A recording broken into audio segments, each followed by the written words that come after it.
I sell a lot of Christmas ornaments at the fall and holiday craft markets, and I need an easy, portable, and versatile way to display them. Stay tuned to my video and let me show you how I made this display board from plywood in about a day. I used it for the first time this weekend and I love it. It lays completely flat for transport and is ready to use in minutes.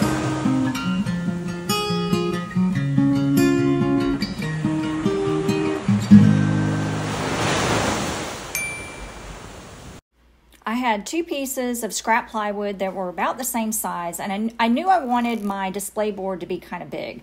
So I got the biggest pieces that I could find. I measured the length and width and then got started drawing out my design. And I totally freehanded my design. I mean, I did measure where I wanted the branches somewhat, but I sketched it out completely by hand. I wanted it to look really organic and really natural. I didn't want it to look I don't know, pointy and you know, super even. So yeah, it's organic. It's maybe a little lopsided, but it is what it is, and I love it, and that's what matters. And then I got out my trusty Bosch jigsaw and just cut out where I have it marked, being careful not to cut through my table, because I actually use that table in my art show booth, so I had to be super careful. And I am using a rough cut blade on the jigsaw. I have other blades, but the rough cut blade works fine. It's quick. It is a rough cut, but I do end up sanding the edges so that they're not rough and end up with a lot of splinters.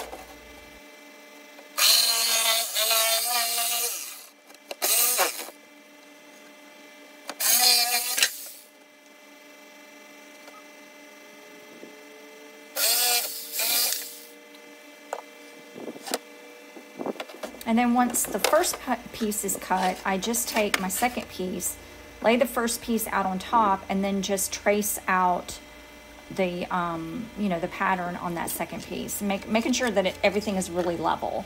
And then I just cut out the second piece with my jigsaw once again, and being careful not to cut into my table, which I've done before, and it's had marks all over it, but, you know, it is what it is, whatever.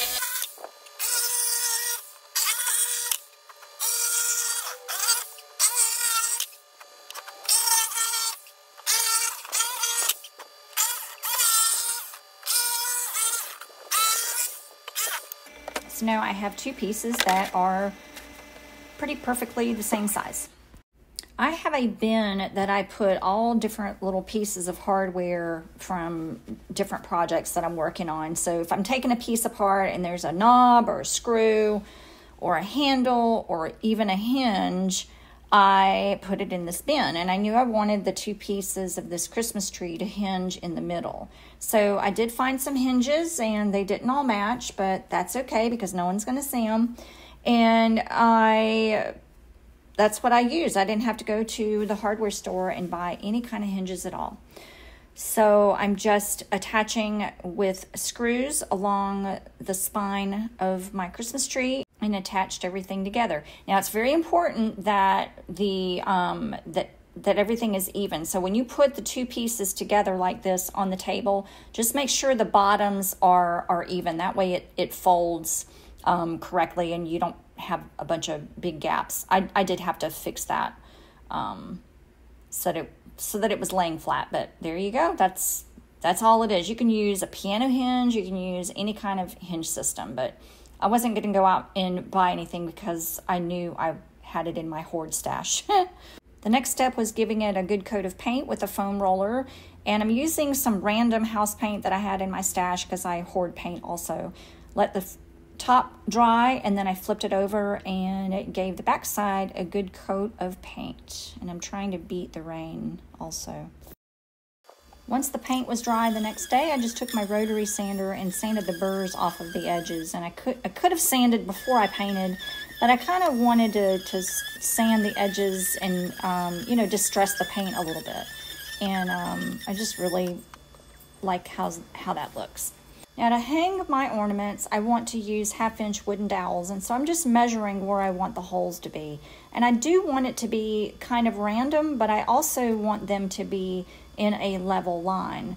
The The mosquitoes and no-see-ums were absolutely insane on the day I was filming this. So a friend of mine gave me a lotion bar that she made with essential oils and citronella, and she gave it to me just to try out. And as soon as I put it on, like, it was instant relief. And if you don't know what a no-see-um is, just be glad that you don't.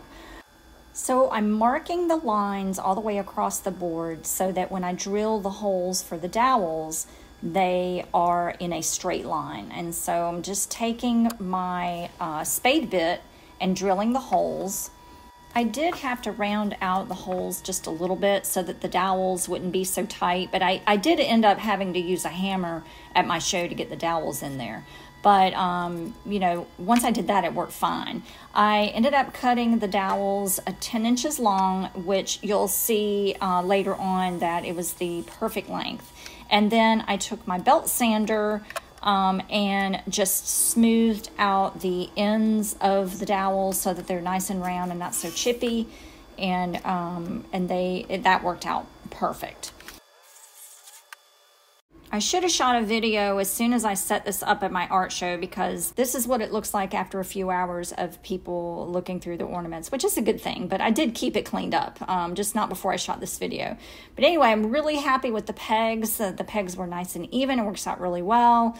I can hang ornaments on both sides of the tree, and I can also use the shelf for anything small that I may make. And I think I'm going to make another one that's not Christmas themed, because I do shows that are not just around the Christmas holidays. So thanks for watching my video. I hope this helps you out. Thanks again, and please do subscribe.